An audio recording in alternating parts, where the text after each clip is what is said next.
السلام عليكم ورحمة الله وبركاته. الحمد لله نحمده ونستعينه ونستغفره ونؤمن به ونتوكل عليه ونعوذ بالله من شرور أنفسنا ومن سيئات أعمالنا. من يهدي الله فلا مضل له ومن يضلل فلا هادي له ونشهد أن لا إله إلا الله وحده لا شريك له وأشهد أن سيدنا وسندنا وحبيبنا ومولانا محمدا عبده ورسوله صلى الله تعالى عليه وعلى آله وأصحابه وبارك وسلم تسليما كثيرا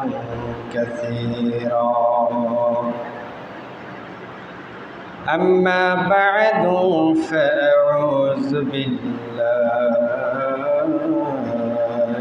من الشيطان الرجيم.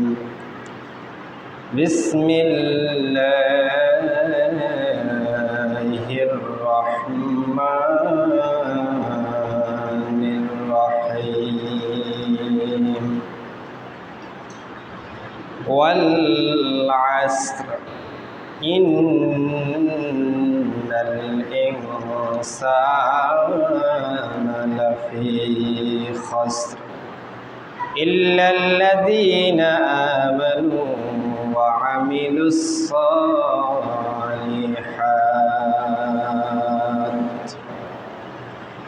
وقال رسول الله صلى الله عليه وسلم: يا أيها الذين آمنوا اتقوا الله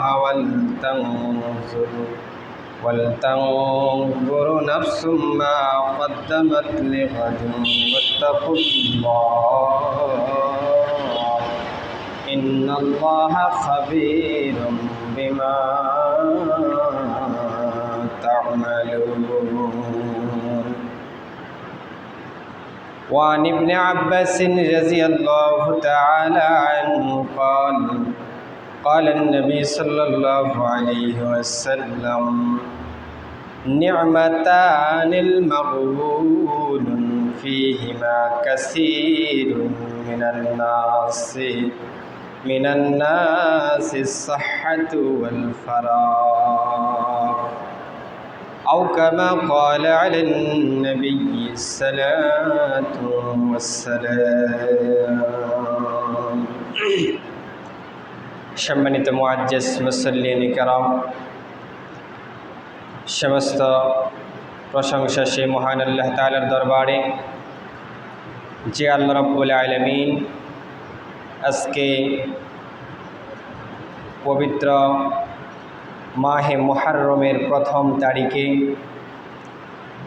আরবি নববর্ষের শুরুর দিনে পবিত্র জুমা মোবারকের সময় জুমার দিনে জুমার মসজিদে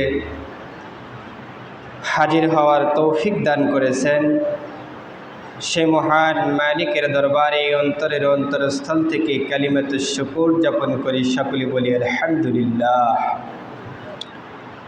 অজস্র কোটি দরুদ ও সালাম নাজিল হক জিগর গোশে আমিনা হযরত রাসূল করিম, সকলে মুহাব্বতান বলি সাল্লাল্লাহু আলাইহি ওয়াসাল্লাম। সম্মানিত উপস্থিতি, যেহেতু হিজরি নববর্ষ শুরু হয়েছে, আরবি নববর্ষর যে শুরু হয়েছে এটা আমরা অধিকাংশ মুসলমানই ওয়াকিফাল, এ বিষয়ে জানি না। অথচ যদি ইংরেজি বা বাংলা নববর্ষর আসতো তাহলে আমরা অনেক আগে থেকেই তার প্রস্তুতি গ্রহণ করতাম। আফসোসের বিষয় হলেও সত্যি এটাই যে আমরা নবী করিম সাল্লাল্লাহু আলাইহি ওয়াসাল্লামের পদ্ধতি নিয়মতান্ত্রিক বাদ দিয়ে আমরা ধরেছি খ্রিস্টান ইহুদি খ্রিস্টানদের কৃষ্টি কালচারে যেগুলো চলে যেগুলো চলায় আমরাও সেই পথে হাঁটতেছি। প্রিয় উপস্থিতিগণ, সময় এমন এক জিনিস যা চলে যায় কখনো আর ফিরে আসে না। তার বিপরীত আমল একটা জিনিস যা থেকে যায়। সময় এমন এক নিয়ামত যা একমাত্র চলে গেলে আর কখনো ফিরে আসে না। তাই বছর ঘুরে আমাদের থেকে হিজরি 1446 হিজরি বিদায় নিল। আমাদের জীবনে আরও একটি বছর চলে গেল এবং মৃত্যুর দিকে আমরা এগিয়ে যাচ্ছি। আমরা আমাদের বিবেকের কাছে প্রশ্ন করতে রাখতে পারি যে গত হওয়া এই বছরটি আমরা কিভাবে অতিবাহিত করেছি। সময় নামক অমূল্য এই সম্পদের মাধ্যমে আমরা কতটুকু উপকৃত হলাম। সে সম্পর্কে বুখারী শরীফের একটি হাদিস এসেছে, হযরত ইবনে আব্বাস রাদিয়াল্লাহু তাআলা থেকে বর্ণিত। তিনি বলেন, রাসূলুল্লাহ সাল্লাল্লাহু আলাইহি ওয়াসাল্লাম বলেছেন, নি'মাতানে মাগবুদুন, এমন দুইটি নিয়ামত আছে যে দুটোতে অধিকাংশ মানুষই হচ্ছে ধোঁকায় পড়ে আছে।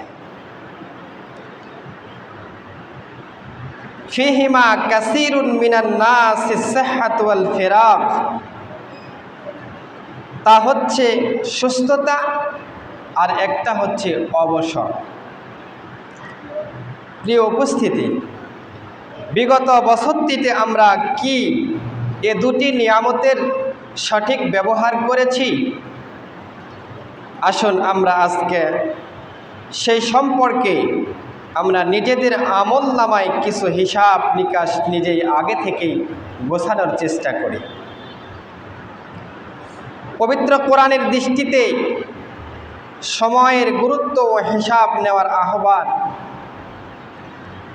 আল্লাহ পাক রব্বুল আলামিন সময়ের গুরুত্ব এবং সময়কে কাজে লাগানোর গুরুত্ব আরোপ করতে গিয়ে পবিত্র কোরআন ও কারিমের 103 নম্বর সূরা সূরাতুল আসর, এই সূরাতুল আসরে আল্লাহ তাআলা ইরশাদ করেছেন, ওয়াল আসর ইন্নাল ইনসানা লাফি খুসর ইল্লাল্লাযীনা আমানু ওয়া আমিলুস সালিহাত।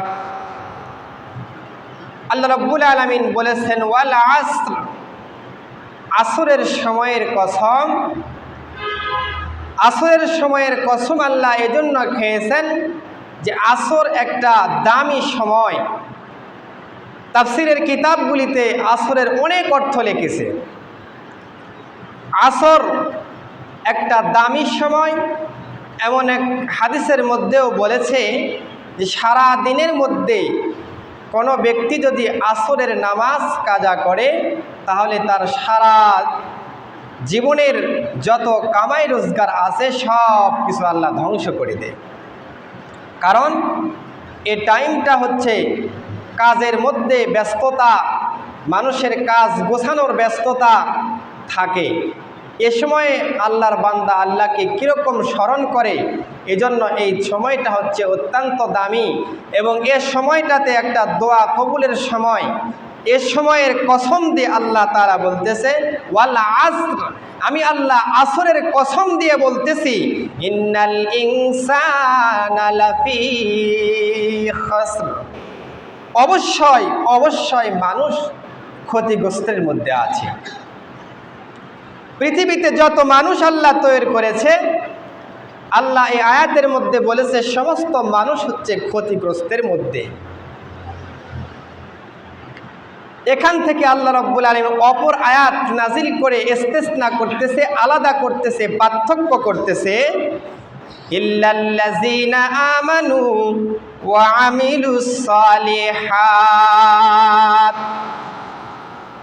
কিন্তু ও সমস্ত ব্যক্তি ক্ষতিগ্রস্তের মধ্যে নয় যারা ঈমান এনেছে এবং আমলে সালেহ করেছে, নেক আমল করেছে, আল্লাহ তাআলার দেওয়ার বিধান অনুযায়ী চলেছে, রসুলের দেওয়া নির্দেশনা অনুযায়ী তার জীবনকে পরিচালনা করেছে, তাহলে ওই সমস্ত মানুষের মধ্যে থেকে তারা হচ্ছে ক্ষতিগ্রস্ত নয়। মুহতারাম হাজিরিন, তাহলে সময়ের গুরুত্বের ক্ষেত্রে এই সূরাটি 3টি আয়াত অত্যন্ত হচ্ছে তাৎপর্যপূর্ণ। এই আয়াতগুলোর সার সংক্ষেপ এটাই যে সময়কে নষ্ট করা কিংবা গুনাহের কাজে সময়কে ব্যয় করা ক্ষতি ছাড়া আর কিছুই নয়। তবে আমলে সালেহ তথা নেক আমল ও নেক কাজকারী ক্ষতিগ্রস্তের মধ্যে কখনোই শামিল হবে না, আর এরা হবে সফল কামওয়ালা মানুষ। সময়ের কথা স্মরণ রাখার জন্য সাহাবায়ে কেরাম পরস্পর যখন সাক্ষাৎ হতো, দেখা হতো, তখন একে অপরের সামনে থেকে বিদায় নেওয়ার আগে এই সূরাটি তেলাওয়াত করে তাদেরকে শোনাইয়া দিত। তাফসীরে ইবনে কাসিরের 8 নম্বর খণ্ডে 469 নম্বর পৃষ্ঠায় এবং তাবরানী শরীফের 5124 নম্বর হাদিসের বর্ণনায় এসেছে। হাদিসটা ইমামে কাসির রহমাতুল্লাহ আলাইহি তার তাফসীর গ্রন্থের মধ্যে এনেছেন। তিনি বলেন, আন সাবিতিল বুনানি রাদিয়াল্লাহু তাআলা আনহু قال কানা রাজুলুন মিন আসহাবিন নবী সাল্লাল্লাহু আলাইহি ওয়াসাল্লাম ইযা তাকালাবু লাহুম ইয়াতাফাররাকু হাত্তা ইয়াকুলু আহাদুহুমা মিনাল আখির ওয়াল আসরি ইন্নাল ইনসানা লাফি খুসর ইল্লাল্লাযীনা আমানু ওয়া আমিলুস সালিহাত সুম্মা ইউসাল্লিমু আহাদুহুমা আলাল আখির। নবী করিম সাল্লাল্লাহু আলাইহি ওয়াসাল্লাম বলেছেন যে রাসূলের সাহাবীদের মধ্যে দুইজনের মধ্যে যখন একে অপরের সঙ্গে সাক্ষাৎ হয়, দেখা হয়, তখন তারা পরস্পরের কাছ থেকে বিদায় নিতেন না যতক্ষণ পর্যন্ত ওয়াল আসর এই সূরাটি তাদেরকে তেলাওয়াত করে শোনায়া দিত না। এই সূরা তাদের মধ্যে আলোচনা করার একটাই উদ্দেশ্য ছিল সময়ের গুরুত্ব এবং সময়ের যে শপথ করে আল্লাহ তাআলা বলতেছে, নিজের আত্মার নিজের নফসের সমালোচনার খাতিরে সাহাবায়ে কেরাম একে অপরের সামনে এই আয়াতটা শোনায়া দিত, এর আগে বিদায় নিত না। প্রিয় হাজিরিন, এই আমলটি সাহাবাদের এক অপূর্ব সুন্নতময় ও চিন্তাশীল আচরণ প্রকাশ করে। আর এই সূরাটির মধ্যে মাধ্যমে একে অপরের স্মরণ করে দেয় যে সময়ের গুরুত্ব, মানুষের ক্ষতির আশঙ্কা যদিও না, সে ঈমান ও সৎ কাজ, হক কথা বলা এবং সবরের উপর অটল থাকা, এটি ছিল একটি আত্মসমালোচনামূলক বিদায়ী সম্ভাষণ। জীবন থেকে একটি বছর, একটি সময়, একটি ঘন্টা, একটি মাস, একটি সপ্তাহ আমাদের মাঝ থেকে বিদায় হয়ে চলে গেল, আমাদের আমলনামার হালত কি? এই সময়টার আমার আমলনামার কতটুকু সওয়াব জমা হয়েছে, না আমলনামায় আমার ক্ষতি সাফল্য হয়েছে? এজন্য নিজে নিজেই আমাদেরকে হিসাব নিকাশ করা দরকার। কয়েকদিনের জন্য আল্লাহ রাব্বুল আলামিন মুসাফির হিসাবে আমাকে দুনিয়াতে প্রেরণ করেছে। এজন্য এক কবিও বলেছেন, ইহা হাম সব মুসাফির হ্যায় ওহি আখের ঠিকানা, ইহা হাম সব মুসাফির হ্যায় ওহি আখের ঠিকানা, কুই আগে রওয়ানা হ্যায় কুই পিছে রওয়ানা, कोई आगे रवाना है कोई पीछे रवाना। এই দুনিয়াটা আমাদের জন্য একটা মুসাফির খানা। মুসাফির যেরকম সামানা গোছ করে সফরে যায়, আবার সফর শেষ হলে অবশ্যই সেখান থেকে সে প্রত্যাবর্তন করে। আল্লাহ রাব্বুল আলামিন বুঝাইছে আমাদেরকেও দুনিয়ার মধ্যে কিছুদিনের সফরের জন্য পাঠিয়েছে, এখান থেকে ঘুরে ফিরে আবার আমাদের আসল জায়গা জান্নাতে, আসল স্থানে আখিরাতে আমাদেরকে পৌঁছতেই হবে।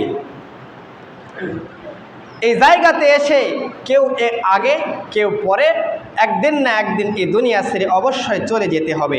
এজন্য নিজেই একটু নিজের হিসাব আগে থেকেই কষানো দরকার। আমাদের আমলনামার ঝুলিতে আমরা কতটুকু শ্রমিদ্ধ করেছি, নেক আমলের মাধ্যমে না বদ আমলের মাধ্যমে?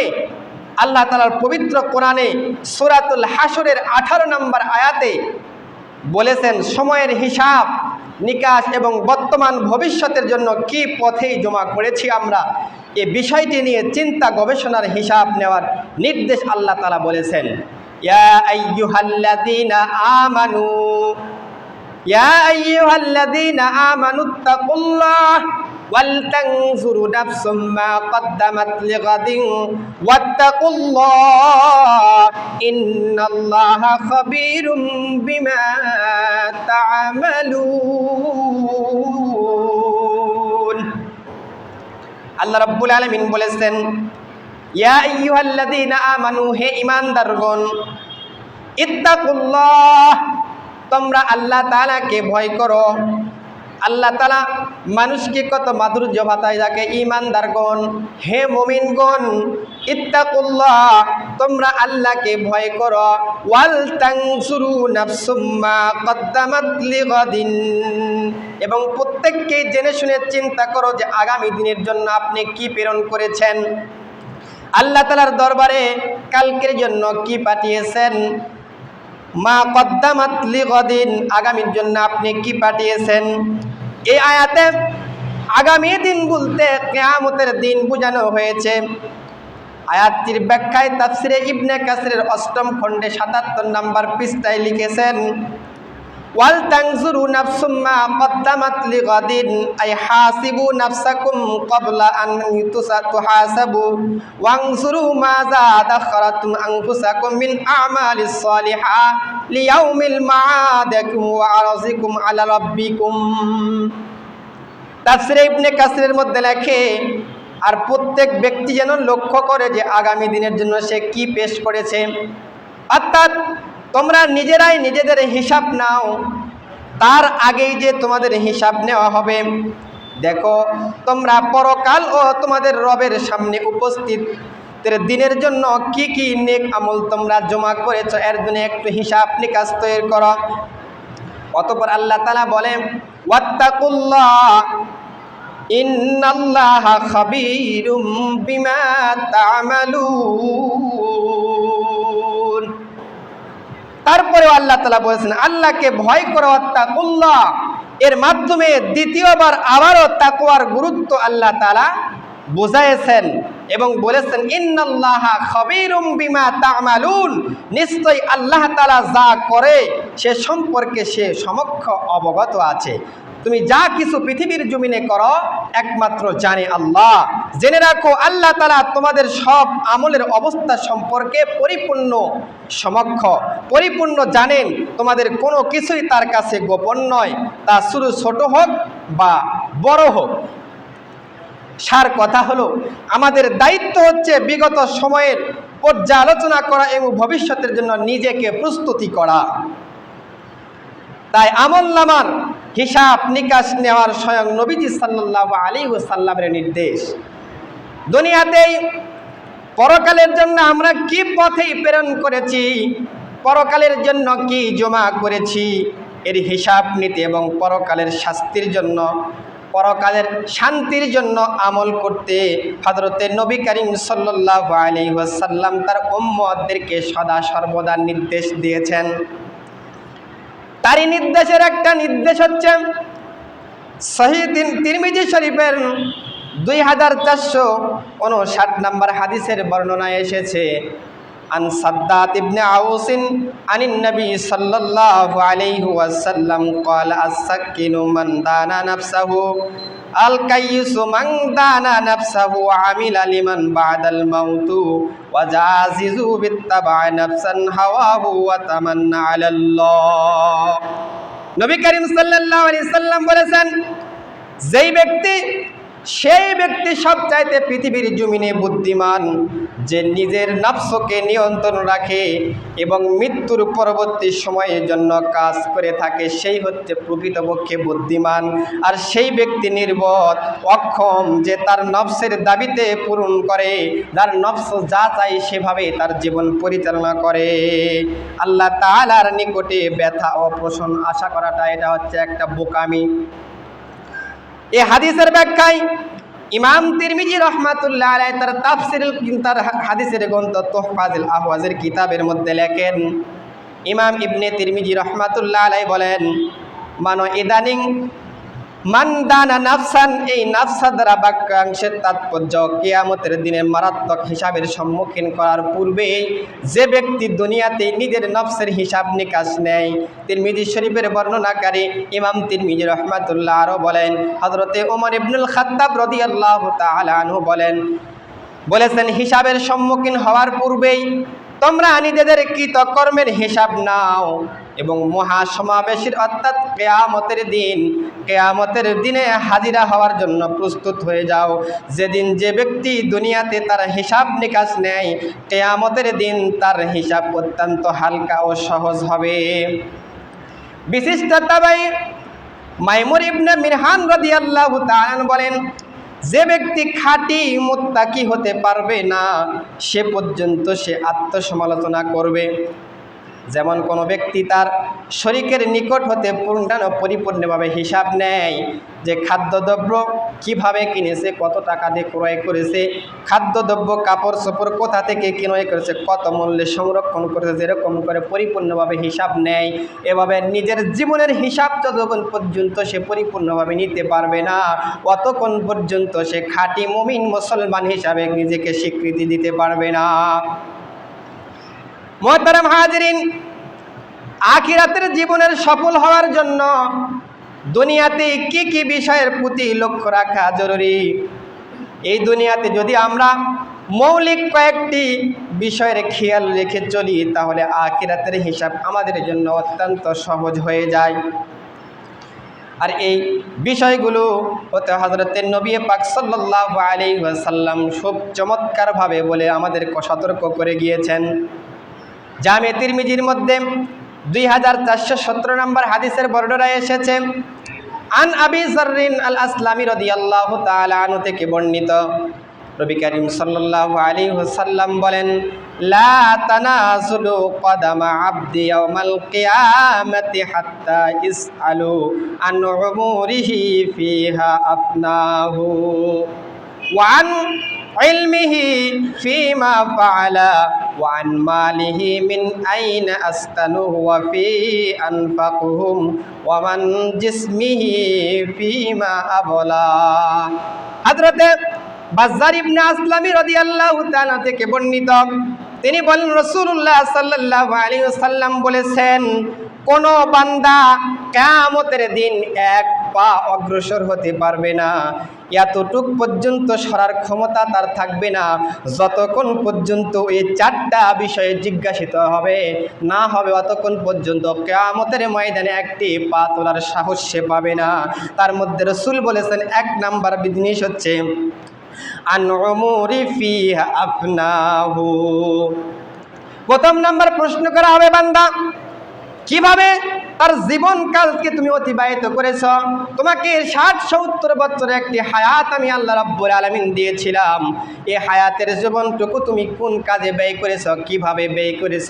এর হিসাব আল্লাহ রাব্বুল আলামিনের কাছে আমাদেরকে দিতে হবে এজন্য নিজের জীবনের হিসাব আগে থেকে যদি আমরা কষায় রাখি তাহলে সেখানে গিয়ে আমাদের জন্য হিসাবটা সহজ হয়ে যাবে 2 নম্বর প্রশ্ন করা হবে কতটুকু জ্ঞান অর্জন করেছ এবং সে অনুযায়ী কতটুকু আমল করেছ আমি আল্লাহ রাব্বুল আলামিন দুনিয়ার জমিনে তোমাকে অনেক জ্ঞান দিয়েছি, বিবেক দিয়েছি, বুদ্ধি দিয়েছি। এই বিবেক বুদ্ধি দ্বারা তুমি যা কিছু বুঝেছ, বুঝের উপর কতটুকু আমল করেছ তার হিসাব দাও, তারপরে তুমি এখান থেকে অগ্রসর হতে পারবা। রাসূলুল্লাহ সাল্লাল্লাহু আলাইহি ওয়াসাল্লাম বলেন, তাকে 3 নাম্বার প্রশ্ন করা হবে, ওয়ান মালিহি মিন আইনা ইকতাসাবু ওয়া ফীহিম আনফাহু, কোথা হতে তার ধন সম্পদ উপার্জন করেছ এবং কোন খাতে তা ব্যয় করেছ। আমি তোমাকে দুনিয়ার জীবনে যতদিন হায়াত দিয়েছিলাম, এই হায়াতের মাঝে তোমাকে সম্পদশালী করেছিলাম। এই সম্পদটা তুমি কিভাবে কামাই করলা, কিভাবে রোজগার করলা, আবার কোন পথে ব্যয় করলা, এটার হিসাব না দেওয়া পর্যন্ত কিয়ামতের মাঠ থেকে কোনো ব্যক্তি এক পা তুলতে সক্ষম হবে না। 4 নম্বরের প্রশ্ন আল্লাহ রাব্বুল আলামিন তাকে করবে, ওয়ান জিসমিহি ফিমা আবলাহু। আল্লাহ রাসূল সাল্লাল্লাহু আলাইহি সাল্লাম বলেছেন, আল্লাহ রাব্বুল আলামিন কিয়ামতের কঠিন হাসরের মাঠে তাকে 4 নম্বর প্রশ্ন করবে এবং কি কি কাজে তার শরীর তথা যৌন ব্যয় করেছে এই হিসাব না দেওয়া পর্যন্ত কিয়ামতের ময়দান থেকে এক পা কোনো বান্দা হটতে পারবে না। প্রিয় উপস্থিতি, এই 4টি বিষয়ে কিয়ামতের দিন আমরা জিজ্ঞাসিত অবশ্যই হব। কাজেই জীবনকে সঠিকভাবে অভিহিত করার উচিত। অর্জিত ইলম অনুযায়ী আমল করা আমাদের প্রতি যত্নবান হওয়া জরুরি। বৈধ পন্থায় সম্পদ উপার্জন করে বৈধ পথে ব্যয় করাও কর্তব্য। তবে হারাম উপার্জন ও হারাম পথে ব্যয় করা থেকে নিজেকে সর্বোচ্চ সতর্ক স্থানে রাখতে হবে। যৌবনের উন্মাদনা থেকে নিজেকে অবশ্যই হেফাজত রাখতে হবে। যৌবনকালে ইবাদতের মধ্যে প্রবণতার মধ্যে রাখতে হবে, তার কারণ যৌবনকালের ইবাদত আল্লাহ তাআলার দরবারে অত্যন্ত প্রিয় ইবাদত। মুহতারাম হাজরিন, আমাদের নেক ও বদ আমলের প্রতি প্রত্যেকটা আমলে আমাদের রেকর্ড রাখা হয়। আমাদের নেক আমল কিংবা বদ আমল, চাই তা ছোট হোক বা বড় হোক, সব কিছু আল্লাহ তাআলার নিযুক্ত ফেরেশতা তথা রেকর্ডকারী ফেরেশতা সংরক্ষণ করে রাখে এবং তা কিয়ামতের ময়দানে আমাদের সম্মুখে প্রকাশ করা হবে। আল্লাহ রাব্বুল আলামিন সূরা কাফের 18 নম্বর আয়াতের মধ্যে বলেছেন, মা ইয়ালফিযু মিন কাওলিন ইল্লা লাদাইহি রাকীবুন আতীদ। আল্লাহ রাব্বুল আলামিন বলেছেন, মানুষ এমন কোনো কথা উচ্চারণ করে না যার জন্য তার কাছে পহরায় নিযুক্ত একজন তৎপর ফেরেশতা রেকর্ড না করে। পৃথিবীর জমিনে মানুষ আসার পর থেকে মৃত্যু পর্যন্ত যত কথা বলেছে সমস্ত কথাগুলি আল্লাহ রাব্বুল আলামিন ফেরেশতার মাধ্যমে রেকর্ড করে রাখে। এ কথাও আবার কেমনে সম্ভব হয়? মানুষের কাল্পনিক মনে হয়। মুহতারাম হাজরিন, আপনারা সামান্য একটু খেয়াল করলেই বুঝবেন, আল্লাহ রাব্বুল আলামিন যে মানবকে সৃষ্টি করে সামান্য একটু বিবেক বুদ্ধি দিয়েছে, এই মানুষ যদি বিজ্ঞানের উৎকর্ষতার এই যুগে অনেক কিছু তৈরি করে তাদের মানুষের কথাগুলি কণ্ঠগুলি রেকর্ড করতে পারে। বিজ্ঞানের একটা তৈরি মেমোরি কার্ড, সামান্য একটা মেমোরি কার্ড তৈরি করে তার মধ্যে অনেক বছরের কথাগুলি রেকর্ড করে রাখে। আমরা ইদানিং দেখতেছি মিডিয়ার মধ্যে গত 17-18 বছরে সরকারের চাপেই হোক বা মানুষের কোনো চাপেই হোক, মিডিয়ার সামনে সেগুলিকে প্রকাশ করতে পারে নাই, কিন্তু মিডিয়া সেগুলিকে সংরক্ষণ করে রেখেছে, যা আজকে একে একে মিডিয়া তাদের কুকর্মগুলি ফাঁস করে দিচ্ছে, যা আমরা চক্ষুবে দেখতেছি।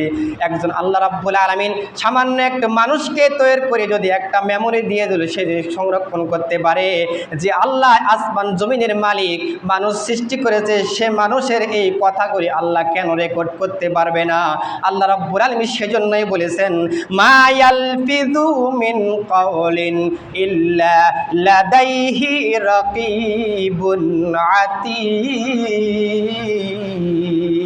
মানুষ এমন কোনো কথা বলে না, মুখ থেকে উচ্চারণ করে না, যার জন্য তার কাছে প্রত্যক্ষ পাহারাদার ফেরেশতা নিযুক্ত করে আছে, একজন ফেরেশতা রেকর্ডকারী, যা তার কথাগুলিকে সঙ্গে সঙ্গে রেকর্ড করে, সেটা ভালো হোক বা মন্দ হোক। আমাদের প্রতিটি কথাবার্তা, কাজকর্ম সব কিছু লিখে রাখা হচ্ছে। এই বছর ভালো মন্দ যা কিছু আমি করেছি তা কিয়ামতের দিন সেই রকমভাবে আমার সামনে রেকর্ডটাকে ফাঁস করা হবে। আমরা দেখি মাঝে মধ্যে নেটের মধ্যে দেখি অমুকের রেকর্ড ফোনালাপ ফাঁস হয়ে যায়। এটাও যেরকম ফাঁস হওয়া সম্ভব, আল্লাহ রাব্বুল আলামিন ফেরেশতার মাধ্যমে যে সমস্ত কথাগুলি রেকর্ড করে রেখেছে, কিয়ামতের মাঠে তোমার সামনে পৃথিবীর জমিনে কি করে গেছো, কি কথাবার্তা বলে গেছো, সমস্ত রেকর্ডগুলি আল্লাহ রাব্বুল আলামিন তোমাকে সেদিন শোনাইয়া দিবে। আল্লাহ তাআলা সূরাতুল জিলজালের ৭ এবং ৮ নম্বর আয়াতের মধ্যেও বলেছেন, ফামান ইয়ামাল মিসকালা যাররাতিন খায়রান ইয়ারা ওয়া মান ইয়ামাল মিসকালা যাররাতিন শাররান ইয়ারা। আল্লাহ তাআলা বলেছেন, যে ব্যক্তি কোনো পরিমাণ ভালো কাজ করবে আল্লাহ রাব্বুল আলামিন কিয়ামতের ময়দানে তা সে দেখতে পাবে, আর যে ব্যক্তি অনুপরিমাণ মন্দ কাজ করবে সেটাও কিয়ামতের মাঠে দেখতে পাবে। মুহতারাম হাজিরিন, নতুন বছর আমাদের সাথে করণীয় কি? মুহতারাম হাজিরিন, আসুন আমরা নতুন বছরের জন্য কিছু প্ল্যান হাতে নেই, নিজেদের আমলনামাকে সজীবতা করে তুলি।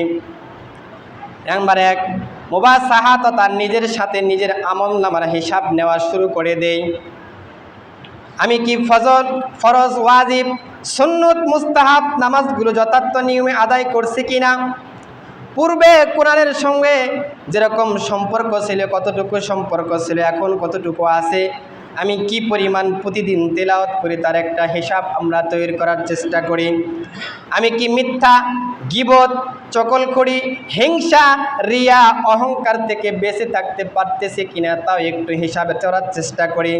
পরিবার, প্রতিবেশী, বন্ধুবান্ধব তাদের হক আদায় করতে পারছি কিনা সেটার দিকে একটু খেয়াল করার চেষ্টা করি।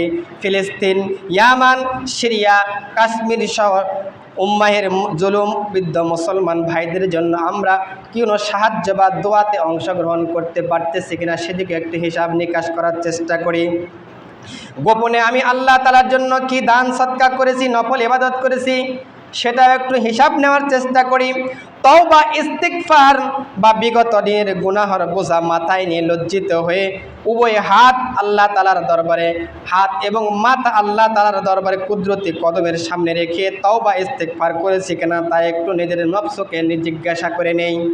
ভবিষ্যতে গুনাহে পরিহার করার নতুন মজবুত প্রতিজ্ঞা করে নেই। ইলম এবং দাওয়াতের পথের সময় ব্যয় করা, সংরক্ষণ করার অল্প চেষ্টা করি। আমলনামা সমৃদ্ধ করার লক্ষ্যে আমরা এগুলো পদক্ষেপগুলি হাতে নেওয়ার চেষ্টা করব। সর্বশেষ সার কথা হচ্ছে, আরবি হিজরি নববর্ষর 1446 হিজরি আমাদের মাঝ থেকে আজ থেকেই বিদায় নিয়ে চলে গিয়েছে। তথাপূর্ণ একটি বছর আমাদের জীবন থেকে বিদায় নিল, তার সাথে চলে গেল হাজারো সুযোগ, অসংখ্য নিয়ামত, অনেক ভুল ত্রুটি, কখন সময় একত্র সমালোচনার আত্মশুদ্ধির ভবিষ্যৎকে আমাদের সালিহা আমাদের জীবনকে আলোকিত করার চেষ্টা করি। আল্লাহ তাআলার কাছে আমরা দোয়া করি, আল্লাহ আমাদের বিগত সময়ের ত্রুটিগুলো ক্ষমা করে দিন, আমাদের আগামী দিনগুলো আপন আর সন্তুষ্টি ও ইবাদতে ভরপুর করার কামিয়াবি দান করুন। আমাদের আমলনামা আমাদের আলোর পৃষ্ঠায় ভরপুর করে দিন, আর আমাদেরকে হাসরের ময়দানে সফলতার মুখে দাঁড় করান। আপনার মুহিব্বিন, আপনার হাবিব রাসূল সাল্লাল্লাহু আলাইহি সাল্লামের সুপারিশ নসিব করুন। এভাবে আমরা তার দোয়া করার চেষ্টা করি। হিজরি সনের ইতিহাস ও গুরুত্ব। আল্লাহ তাআলা মানব জাতির সৃষ্টির শ্রেষ্ঠ জীব হিসাবে সৃষ্টি করেছেন, অতঃপর তাদের জীবন ব্যবস্থা ও সহজীকরণের জন্য, তাদের উপকারার্থে আসমান, জমিন, চন্দ্র, সূর্য, উপগ্রহ, নক্ষত্র, আগুন, পানি, দিন রাত, জীবজন্তু সব কিছু সৃষ্টি করেছেন। আল্লাহ রাব্বুল আলামিন সূরা ইউসুফের 5 নম্বর আয়াতের মধ্যে বলেন, তিনি আল্লাহ তাআলা যিনি সূর্যকে রোশনিময় করেছেন এবং চন্দ্রকে জ্যোতিপূর্ণ করেছেন এবং তার পরিভ্রমণের জন্য চন্দ্র এবং সূর্য পরিভ্রমণের জন্য বিভিন্ন মঞ্জিল নির্ধারণ করেছেন, যাতে তোমরা তার বছরের গণনা এবং মাসসমূহের হিসাব রাখতে পারো। আল্লাহ এসব যথার্থ উদ্দেশ্যে ব্যতীতকে সৃষ্টি করেনি। উদ্দেশ্য ব্যতীত কোনো কিছু আল্লাহ রাব্বুল আলামিন সৃষ্টি করে নাই। প্রত্যেকটা সৃষ্টির পিছনে আল্লাহ রাব্বুল আলামিনের সূক্ষ্ম একটা সৃষ্টির নির্দেশনা আছে, উদ্দেশ্য আছে। যে সকল লোক জ্ঞান বুদ্ধি রাখে তাদের জন্য তিনি এসব নির্দেশনা সুস্পষ্টভাবে বর্ণনা করেছেন। আল্লাহ রাব্বুল আলামিন অপর আয়াতে সূরা বানী ইসরাঈলের 12 নম্বর আয়াতে বলেছেন, আমি রাত ও দিনকে দুটি নির্দেশরূপ সৃষ্টি করেছি, অতঃপর রাতের নির্দেশনাকে অন্ধকার দ্বারা ঢাকিয়ে দিয়েছি এবং দিনের নির্দেশনাকে আমি আলোকিত করেছি, যাতে তোমরা নিজ নিজ প্রতিপালকের অনুগ্রহ সন্ধান করতে পারো এবং যাতে তোমরা বছর এবং সংখ্যা মাসের হিসাব জানতে পারো। আমি সব কিছু পৃথক পৃথকভাবে সুস্পষ্ট করে দিয়েছি। দিন রাত পালা বদলের আমরা অতিক্রম করি। এটি একটি সপ্তাহ, 4টি সপ্তাহ পেরোলে একটি মাস ফুরিয়ে যায়। এভাবে 12টি মাস শেষ হলে আমাদের থেকে বিদায় নেয় গোটা একটি বছর। অতঃপর শুরু হয়ে যায় নতুন আরেকটি বছরের কার্যক্রম। পবিত্র জিলহজ মাস বিদায়ের মাধ্যমে শেষ হলো 1446 হিজরি সনের যাত্রা। নতুনভাবে শুরু হলো 1447 হিজরি সনের নতুন যাত্রা। মুসলমানদের কাছে হিজরি সনের খুবই তাৎপর্যপূর্ণ একটি বছর, কেননা মুসলমানদের দৈনিক ইসলামী জীবনযাপনের বিশাল একটি অংশ জড়িয়ে আছে হিজরি সনের সাথে তথা চন্দ্র মাসের হিসাবের সাথে। সম্মানিত উপস্থিতি, কাজেই আমরা আজকের এই কিছু কথা হিজরি সম্পর্কে কিছু কথা বলার চেষ্টা করব। সম্মানিত হাজরিন, সেকেন্ডের থেকে মিনিট, মিনিট থেকে ঘন্টা, ঘন্টা থেকে পেরিয়ে দিন, দিন থেকে পেরিয়ে সপ্তাহ, সপ্তাহ পেরিয়ে মাস, মাস থেকে হয় বছর। এই পুরো সময়টাকে সুচারুভাবে নিয়মতান্ত্রিক অনুযায়ী ভাগ করাকে আরবি ভাষায় তাকরিম বলে, উর্দুতে বলে নিজামুল আওকাত, হিন্দিতে বলে জার্সি, আর ইংরেজিতে বলা হয় ক্যালেন্ডার, বাংলাতে বলা হয় বৎসরপঞ্জি। পৃথিবীতে নানা বৎসরপঞ্জি থাকলেও সারা বিশ্বে 2টি ক্যালেন্ডার তথা বৎসরপঞ্জি স্থাপিত হয়। একটি হচ্ছে চন্দ্রকেন্দ্রিক, সূর্যকেন্দ্রিক, যাকে বলা হয় ইংরেজি মাস বা ইংরেজি সালের বাৎসরিক। আরেকটি চন্দ্রভিত্তিক, যাকে বলা হয় হিজরি বা সাল গণনা। আমাদের আলোচ্য বিষয় যেহেতু আরবি বৎসরপঞ্জি তথা আরবি হিজরি সনের ইতিহাস নিয়ে, তাই ইংরেজি সাল সম্পর্কে আজ কিছু বলবো না। ইংরেজি সাল নিয়ে 31st নাইট এর আলোচনা পূর্বে আমরা বিস্তারিতভাবে আলোচনা শুনেছি। হিজরি সন কীভাবে শুরু হলো এই বিষয়ে আমরা ইতিহাসের কিতাবাদি অধ্যয়ন করলে জানা যায়। বিশেষত তারিখে ইবনে তাবারি এবং তারিখের ইতিহাসের কিতাবগুলি 2য় খণ্ডে লেখা আছে। ইমাম ইবনে কাসির রাহিমাহুল্লাহ তাআলা বিখ্যাত ইতিহাসের কিতাব আল বিদায়া ওয়ান নিহায়া কিতাবের মধ্যে লিখেছেন 3টি প্রসিদ্ধ মত সেখানে পাওয়া যায়।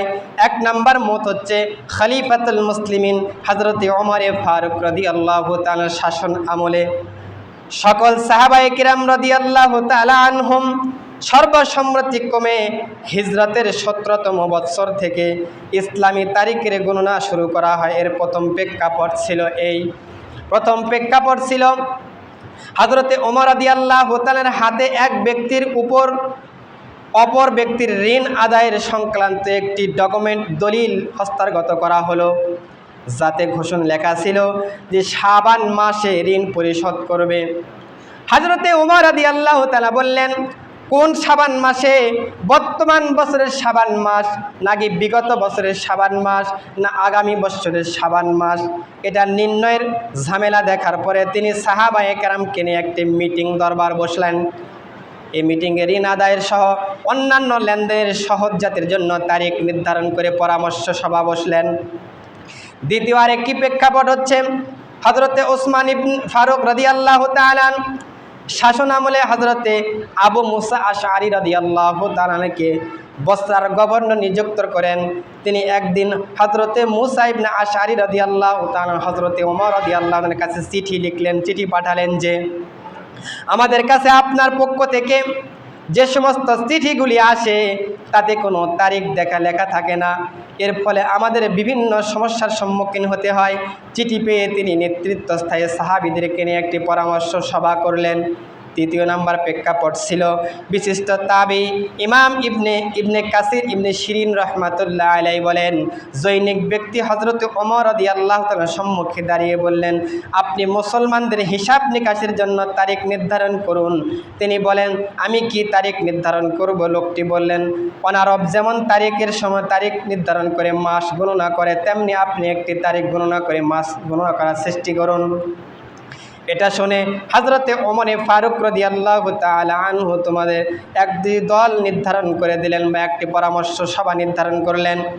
এছাড়া আরেকটি মতামত পাওয়া যায়, উপরের তিনটি প্রেক্ষাপটের মধ্যে সর্বাধিক প্রসিদ্ধ প্রেক্ষাপট হচ্ছে দ্বিতীয় প্রেক্ষাপট। সম্মানিত মুসল্লিয়ানে কেরাম, উল্লেখিত আলোচনা থেকে আমরা তারিখ নির্ধারণের ব্যাপারে তিনটি প্রেক্ষাপট জানতে পারলাম। প্রত্যেকটি প্রেক্ষাপটে হযরতে ওমর রাদিয়াল্লাহু তাআলা তারিখ নির্ধারণের তীব্র প্রয়োজন অনুভব করেন। এই প্রয়োজন অনুযায়ী থেকে তিনি সাহাবায়ে কেরামকে নিয়ে পরামর্শ সভা ডাকেন এবং দিন তারিখ নির্ধারণ করে পরামর্শ তলব করেন। এই পরামর্শে সাহাবায়ে কেরামের বিভিন্ন মত উঠে আসে। সাহাবায়ে কেরাম রাদিয়াল্লাহু তাআলা কি মত দেয় তাও তারিখে কিতাবের মধ্যে লেখা আছে। এক সাহাবী মতামত পেশ করে যে পারস্যের তারিখ হিসাবে আমাদের দিন তারিখ নির্ধারণ করা হোক।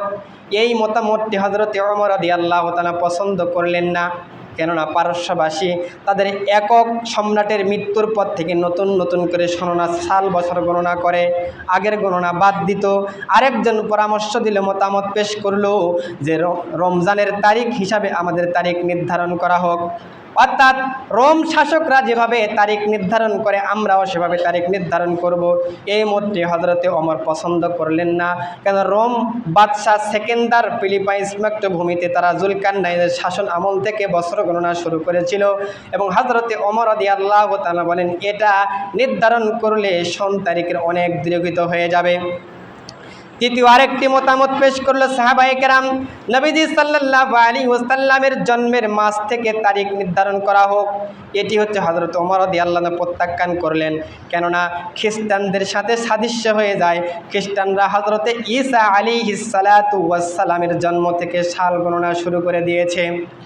আরেক সাহাবী মতামত পেশ করেন, রাসূলুল্লাহ সাল্লাল্লাহু আলাইহি সাল্লাম যে বছরে নবুয়ত প্রাপ্ত হয়েছে সে বছর থেকে হিজরি সন গণনা করা হোক।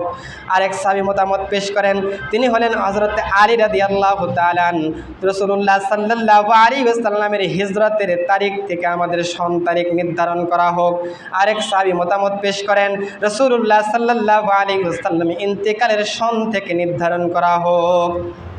উপরে বর্ণিত সকলের মতামত শুনে পরিশেষে হযরতে ওমর রাদিয়াল্লাহু তাআলা আনহুর সাথে সাহাবায়ে কেরামের সাথে মতামত মিলে গিয়ে রেখেই একটা মত পেশ করলেন। হযরত রাসূলুল্লাহ সাল্লাল্লাহু আলাইহি ওয়াসাল্লাম নির্ধারণ করে তাকিয়ে গিয়েছেন, কারণ আল্লাহ তাআলা হিজরত হক ও বাতিলের মধ্যে পার্থক্য করে দেয়, ইসলামের পার্থক্য করে দিয়েছেন। সাহাবায়ে কেরাম রাদিয়াল্লাহু তাআলার কথাটি মেনে নিলেন, অর্থাৎ সর্বসম্মতিক্রমে হিজরতের সময় থেকে হিজরি সাল গণনা করা শুরু হয়ে গেল।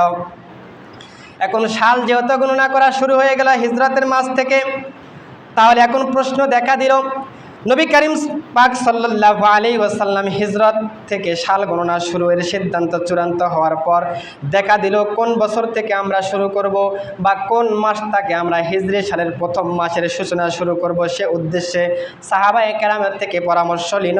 কেউ বলে রাসূলুল্লাহ সাল্লাল্লাহু আলাইহি ওয়াসাল্লাম যে মাস থেকে শুরু করেছে সে মাস থেকে হিজরত করা হোক, হিজরতের মাস শুরু করা হোক। কেউ বলেছে রমজান মাস থেকে শুরু করা হোক, কেউ বলেছে মুহররম মাস থেকে শুরু করা হোক। সাহাবায়ে কেরামের সর্বসম্মতিক্রমে মুহররম মাস থেকে হিজরি সাল গণনা করা শুরু করলেন। যেহেতু হিজরত শুরু হয়েছিল রাসূলুল্লাহ সাল্লাল্লাহু আলাইহি সাল্লামের সাহাবীদের মধ্যে মুহররম মাস থেকে শুরু হয়েছিল, হিজরি মদিনায় হিজরত করা শুরু হয়েছিল মুহররম মাস থেকে। সেজন্য রাসূলুল্লাহ সাল্লাল্লাহু আলাইহি ওয়াসাল্লামের এই নির্দেশ অনুযায়ী সাহাবায়ে কেরাম রাসূলুল্লাহ সাল্লাল্লাহু আলাইহি ওয়াসাল্লামের যখন হিজরত শুরু করেছিলেন, সাহাবায়ে কেরাম হিজরতের এই মাস থেকেই হিজরির প্রথম মাস ধরা হলো মুহররম মাস। যে বছরে হিজরি শুরু করা হয় সে বছর শুরুতেই মক্কাতে অবস্থান করছিলেন। হিজরি সনের পূর্বেই হিজরিল হজ মাসের 12 তারিখে মদিনা থেকে হজ করতে আসা আনসারদেরকে নিয়ে আকাবারে সানিয়া বায়াত গ্রহণ করেন। বায়াতের পর আনসারগণ মদিনায় ফিরে যান। যার ফিরে যাওয়ার পর থেকে নবীজি সাল্লাল্লাহু আলাইহি সাল্লাম মুসলমানদেরকে হিজরতের অনুমতি প্রদান করেন। আর সেই হিজরতের সূচনা হয়েছিল মুহররম মাস থেকে। এভাবে একে একে সাহাবাগণ পড়ায় সকলেই মদিনায় হিজরত করেন। কেবল নবী করিম সাল্লাল্লাহু আলাইহি সাল্লাম, আবু বকর এবং আলী ব্যতীত সবাই এই মাসে হিজরত করেছিলেন। সর্বশেষ নবীজি সাল্লাল্লাহু আলাইহি ওয়াসাল্লাম রবিউল আউয়াল মাসে হিজরত করেন এবং রবিউল আউয়ালে রাসূলুল্লাহ সাল্লাল্লাহু আলাইহি ওয়াসাল্লাম হিজরত করে যান। 12 তারিখে দুপুরের পরে মদিনায় কুবাতে পৌঁছে যান। বিশিষ্ট ইতিহাসবিদ ইমাম মুহাম্মদ ইবনে ইসহাক রাহমাতুল্লাহ আলাইহি বলেন, এই তারিখটি থেকে বিশুদ্ধ বলেন এটি হচ্ছে প্রেক্ষাপট। সম্মানিত মুসল্লিয়ানে কেরাম, উপরের আলোচনা থেকে আমরা বুঝতে পারলাম যেহেতু মুহররম মাস সাহাবায়ে কেরামগণের হিজরতের সূচনা হয়েছিল, এজন্য মুহররম মাসকে হিজরি সনের প্রথম মাস হিসাবে গণনা করা হয়। প্রত্যেককে হিজরতের সাথে এই মাসে হচ্ছে হিজরি সন শুরু হয়েছে, কিন্তু সরকারিভাবে নবীজি সাল্লাল্লাহু আলাইহি ওয়াসাল্লামের ইন্তিকালের 6 বছর পর থেকে ওমর রাদিয়াল্লাহু তাআলা শাসন আমল থেকে হিজরতের মাস শুরু করা হয়। চন্দ্র মাস হিসাবে হিসাব রাখার গুরুত্ব। হিজরি সন তারিখ জানা রাখা প্রত্যেক মুসলমানের জন্য জরুরি একটি কর্তব্য, কেননা ইসলামের অসংখ্য বিধিবিধান এই তারিখের সাথে সম্পৃক্ত রেখে যায়। তাই এই সম্পর্কে হাকিমুল উম্মত মাওলানা আশরাফ আলী থানভী রাহমাতুল্লাহ আলাইহি বিখ্যাত তাফসীরগণ তাফসীরুল বায়ানুল কোরআনের মধ্যে লিখেছেন, যেহেতু শরীয়তের বিধান চন্দ্র হিসাবের উপর নির্ভরশীল, এজন্য চাঁদের জন্য হিজরি সন তারিখের হিসাব রাখা ফরজে কিফায়া। সুতরাং যদি সমস্ত মুসলমান ভিন্ন ভিন্ন হিসাবে অত্যন্ত অভ্যস্ত হয়ে যায়, তার চন্দ্রভিত্তিক কোনো হিসাবে তারা গণনা না করে, তাহলে এককভাবে সকলেই গুনাহগার হবে। আর যদি কিছু সংখ্যক লোক আরবি হিসাব গণনা রাখবে, তাহলে তারা সকলে তার থেকে বেঁচে যাবে। আরবি 3 তারিখ হিসাব রাখা পাশাপাশি অন্যান্য তারিখ রাখা যায়, এরা কোনো নাজায়েজের কোনো কাজ নয়। সম্মানিত মুসল্লিয়ানে কেরাম, উপরের আলোচনা দ্বারা স্পষ্ট হয়ে গেল হিজরি বৎসর তথা চন্দ্রবর্ষ খুবই গুরুত্বপূর্ণ তাৎপর্যপূর্ণ এটি বৎসর, যা প্রতিটি মুসলমানের জন্য জানা অত্যন্ত যত্ন সাথে জানা দরকার।